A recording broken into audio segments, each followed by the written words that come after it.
Cette semaine, rencontre avec Nathaniel Mechali, compositeur de musique de film. Bonjour, je m'appelle Nathaniel Mechali, je suis compositeur de musique de film.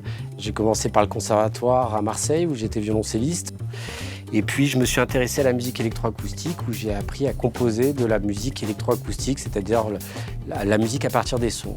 J'ai eu la chance de travailler très vite pour Arte et de faire une première musique pour une soirée thématique. À l'époque, c'était en 91, je crois. Et j'ai eu une relation avec un réalisateur qui faisait de l'habillage télé qui était formidable, qui s'appelait François Vautier. Et on nous a tout de suite demandé derrière de faire Soir 3, c'est-à-dire la musique du jingle pour le journal télévisé de France 3. Je l'ai fait avec beaucoup de liberté parce que j'étais très jeune et je ne connaissais pas les codes, en fait, et je les ai faits avec ma façon de faire, c'est-à-dire avec des sons, avec des matières, avec une phrase de violoncelle, sans référence, en fait, au générique télé. Et de fil en aiguille, il s'est trouvé que Jean-Marie Cavada a beaucoup apprécié ce travail et m'a demandé d'écrire chaque semaine une musique sur le thème de l'émission de la Marche du siècle. Et par la suite, j'ai travaillé sur des identités sonores de chaînes, comme Paris Première, Ciné Cinéma, des génériques pour Canal+. Et là, j'y ai trouvé mon propre langage.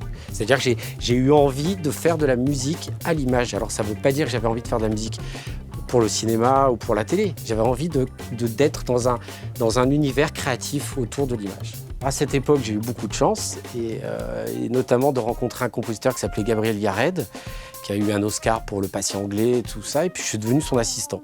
Donc j'avais un pied dans le travail, puisque je faisais mes génériques pour la télé, et de l'autre côté, je suis devenu l'assistant de Gabriel pendant 10 ans.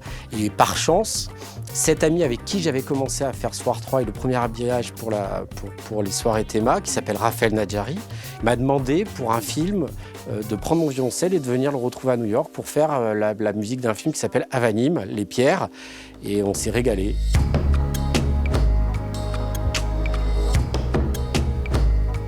Alors comment ça se passe ? C'est une forme d'association entre improvisation, face à l'image et face à des situations, et moi, comment je peux transformer ça avec mon violoncelle.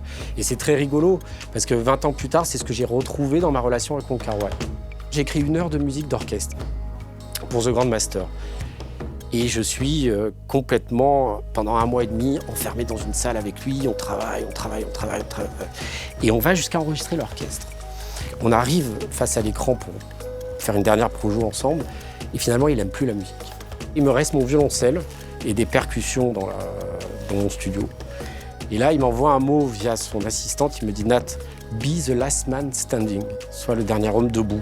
Et là, dans un mouvement de force, je ne sais pas d'où ça m'est venu, j'ai pris mon violoncelle, je l'ai planté au milieu du studio, j'ai pris les percussions, j'ai tapé comme un malade et j'ai sorti le thème, en fait, de The Grand Master.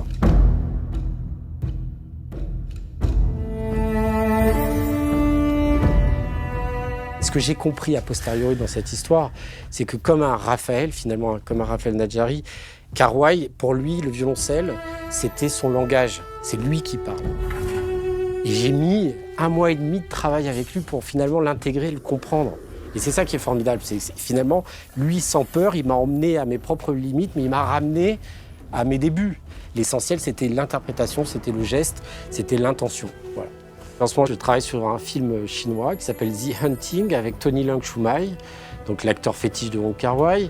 C'est une espèce de Taken à la chinoise, filmé en France. Et donc, je suis ravi de faire ce film parce que ça fait appel à un autre corps de métier ou une autre corde que j'ai à mon arc, qui est les films d'action, où c'est l'énergie, la force, le courage, des expressions un peu différentes avec des grands orchestres. Donc, c'est toujours très amusant et très plaisant à faire.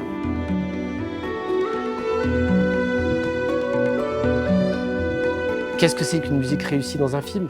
C'est une musique qui vous transporte, en fait, qui fait que vous êtes dans le film et vous ne vous occupez pas de la musique. Vous êtes dans l'histoire. L'impact émotionnel qu'elle aura eu sur vous fera que quand vous la réécouterez, vous serez replongé dans l'émotion que vous avez vécue au travers du scénario ou au travers de ces belles images. C'est cette association sensorielle qui fait que derrière, il reste quelque chose quand on réécoute cette musique.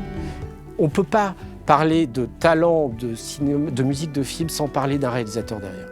Voilà, je dirais que comme il y a un grand homme, il y a toujours une grande femme derrière, et bien un grand compositeur, il y a toujours un grand réalisateur derrière.